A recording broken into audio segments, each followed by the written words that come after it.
আমি যেদিন খবর পেয়েছি আমার খামারে হাঁস উঠাইছি, পরিচর্যার পরে যেদিন প্রথম ডিম পারছে হাঁসে, লেবাররা ফোন দিছে, ম্যানেজার ফোন দিছে, স্যার আজকে একটা ডিম পারছে আমাদের ফার্মে, প্রথম ডিম।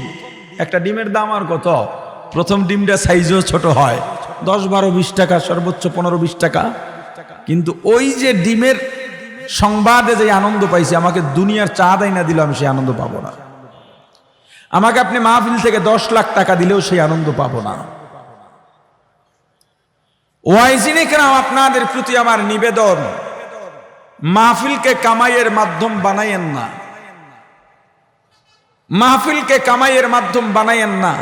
আমাকে বলবেন আপনিও তো এক সময় কামাই করছেন, আমি কোনো জবাব দিলাম না, এই জবাব আমার কাছে আছে, আমি কামাই করি না, তবু মাইনে নিলাম আমি কামাই করছি, কিন্তু আমি তওবা করে লাইছি।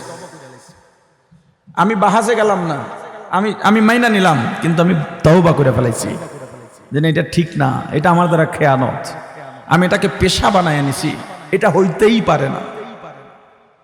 আমি সমাজকে সময় দেব, আমি আমার এলাকাকে সময় দেব, স্ত্রী সন্তান আত্মীয় স্বজনের হক আছে, তাদেরকে সময় দেব।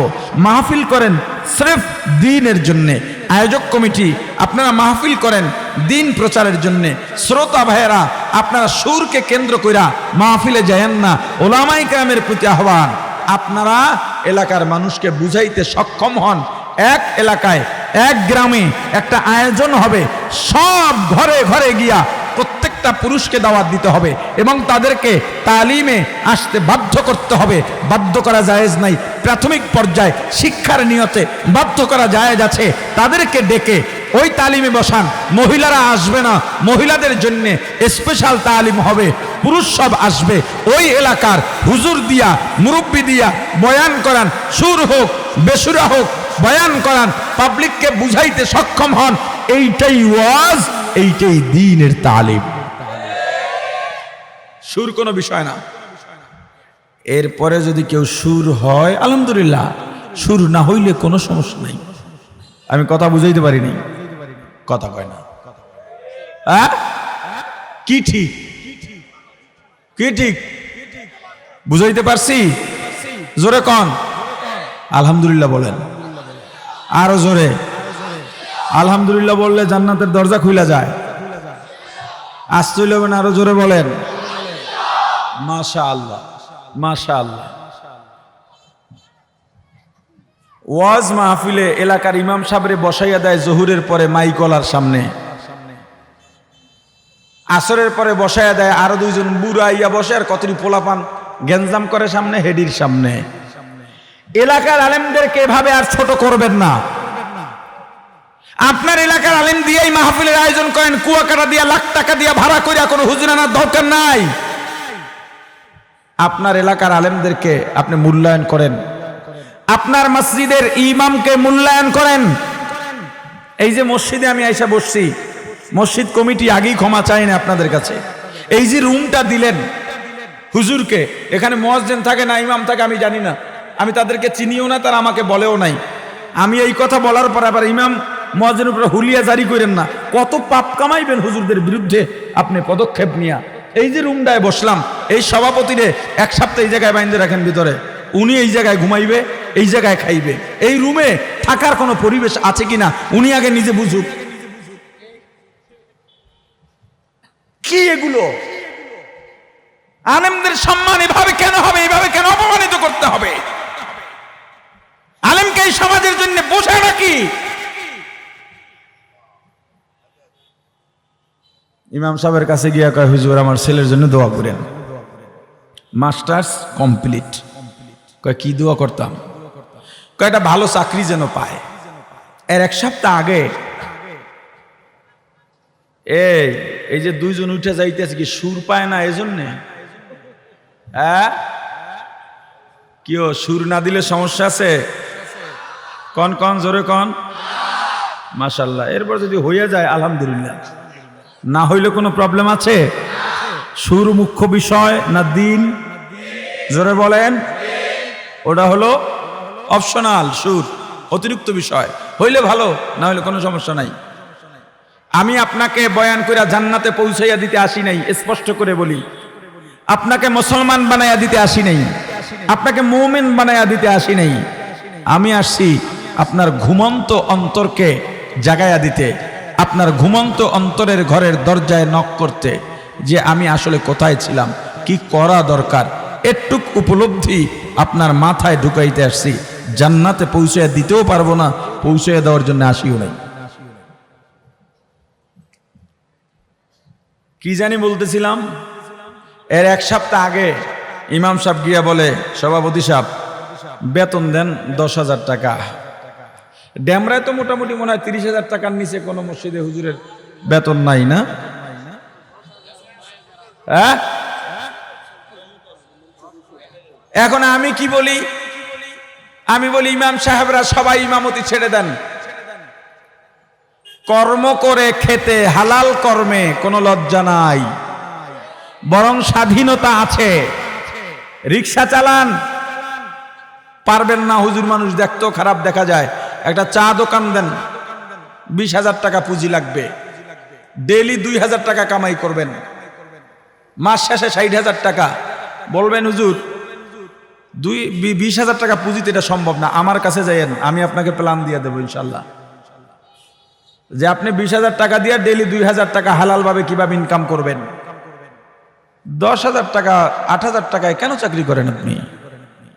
এটা করেন না। নামাজ পড়াবে সভাপতি, আজান দেবে মুয়াজ্জিন, খাদেম হবে গেজিয়ার।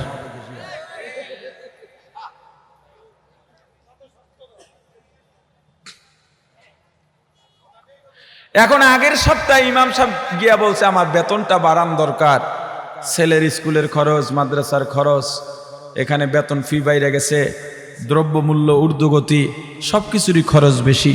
আমি তো আপনার মসজিদে কালেকশন কইরা কইরা ছাদ বানাইয়া দিলাম, আমি তো কালেকশন কইরা কইরা টাইলস লাগাইয়া দিলাম, আমি তো কালেকশন কইরা কইরা রুমটা সুন্দর করলাম। আপনাদের রুমটা কত সুন্দর করছেন, অথচ আহেন সপ্তাহে একদিন, আর আমি থাকি 24 ঘন্টা। আমার রুমটায় তেলাপোকায় ভরা, আমার রুমটায় মশায় ভরা, আমার রুমটা ইন্দুরে এইটা আমার কাপড় কেটেলায় আছে না নাই?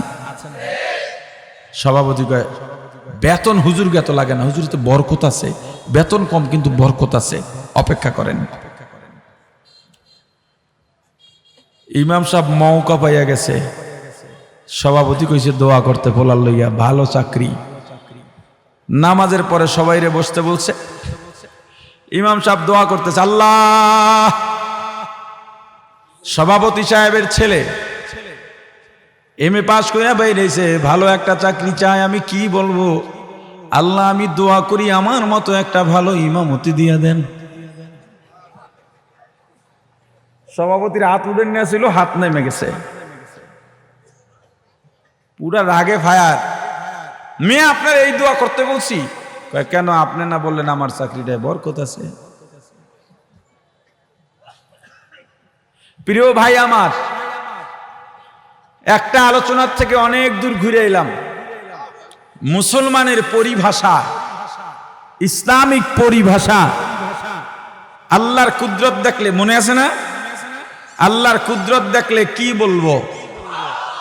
আরো জোরে সুবহানাল্লাহ। ফায়দা কি? জান্নাতে ফলের বাগান, একটা গাছের আয়তন বাংলাদেশ কাভার। কিন্তু মুসলমানের সন্তানরা কি বলে? ওয়াও, কি বলে? এইটার বলা যাবে? আরো একটা বলে ওএমজি। কি কয়? কথা বলে না। ওএমজির ফুল মিনিং কি? ও মাই গড। ও মাই গড বলা শিরিক। কি মানে? ও আমার আল্লাহ, আল্লাহকে গড বলতেছে, আল্লাহকে, কথা কয় না, আল্লাহকে গড বলা জায়েজ নেই।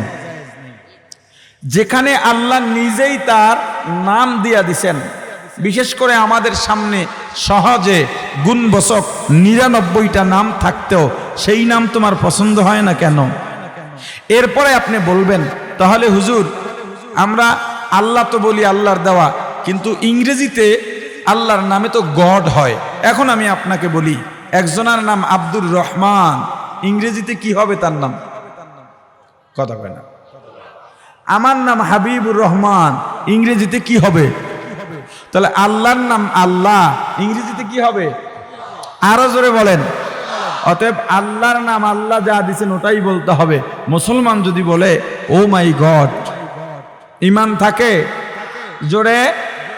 প্রশ্ন আর একটা আছে, সুয়ালে মুকদ্দার, তাহলে খোদাও তো আল্লাহ বলেন নাই, তো হুজুররা তো খোদাও বলে।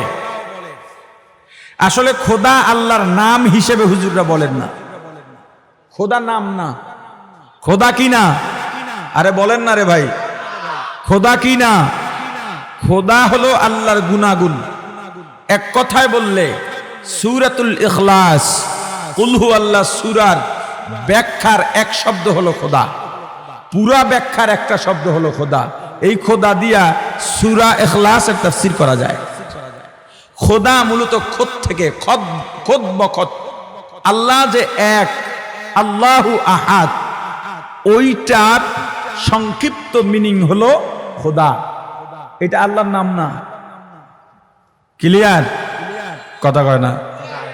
আচ্ছা, এখন আপনি খুশির সংবাদ পাইলেন বা ভালো কিছু দেখলেন, খুশি হইলেন, তখন কি বলবেন?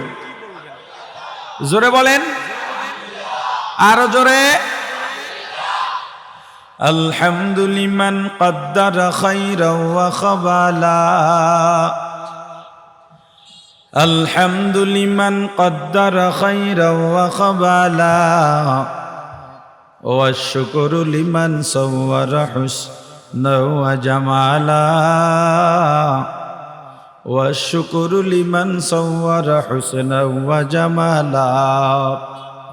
فردٌ صمد عن صفة خلق بريئون، فرد صمد عن صفة خلق بريئون، رب أزلي خلق الخلق كمالا، رب أزلي خلق الخلق كمالا। شكر نعمات نعمت تفزو كناد، كفر نعمت نعمت نقصا كناد। একবার যদি আলহামদুলিল্লাহ বলা হয়, আলহামদুলিল্লাহ যিনি বলবে তার জন্য আল্লাহর জান্নাতের 8টা দরওয়াজা খুলে যায়। একবার যদি সুবহানাল্লাহ বলা হয়, সুবহানাল্লাহ পাঠকারীর জন্য আল্লাহ জান্নাতের মধ্যে একটা ফলের বাগান তৈরি করে দেন। কিন্তু মুসলমান খুশি হলে, ভালো কিছু দেখলে বলে ওকে না কি জানি নাইস, না না আর কি কয়, এটাই তো বলা উচিত। কি কথা কয় না? বলা উচিত কি? ভাই আপনি খানা খেয়েছেন? আপনি খানা খেয়েছেন? যদি খাইয়ে থাকেন কি বলবেন? পিছনে যেটা যায় ওটা হলো আলহামদুলিল্লাহ, পিছনে যেটা যায় সেটা কি? সামনে খাই নাই, সামনে আসবে কি? জোরে বলেন, আরো জোরে বলেন। ওয়াজের মধ্যে এইগুলা শিখেন না। قال النبي صلى الله عليه وسلم مجلس فقه خير من عبادة 60 سنة أو كما قال النبي عليه الصلاة والسلام। আল্লাহর রাসূল বলেন, দিন শেখার মজলিস, যেখানে দিন শেখানো হয় ওই মজলিস 60 বছর, 70 বছর, এমনকি 80 বছরের নফল ইবাদত থেকেও উত্তম। প্রাণের ভাই আমার, আল্লাহ বললেন ইয়া আইয়ুহাল্লাযীনা আমানু, হে ঈমানদারেরা। আল্লাহ কাদেরকে ডাকলেন? ভাই আমার কথা জবাব দিতে হবে। আল্লাহ কাদেরকে ডাকলেন? ঈমানদারদের ডেকে একটা হুকুম করেছেন, উদখুলু ফিস সিলমি কাফা, ইসলামে পরিপূর্ণ প্রবেশ করো। পরামর্শ দিলেন লা তাত্তাবিউ খুতুওয়াতিশ শাইতান, শয়তানের ইত্তেবা অনুসরণ করো না।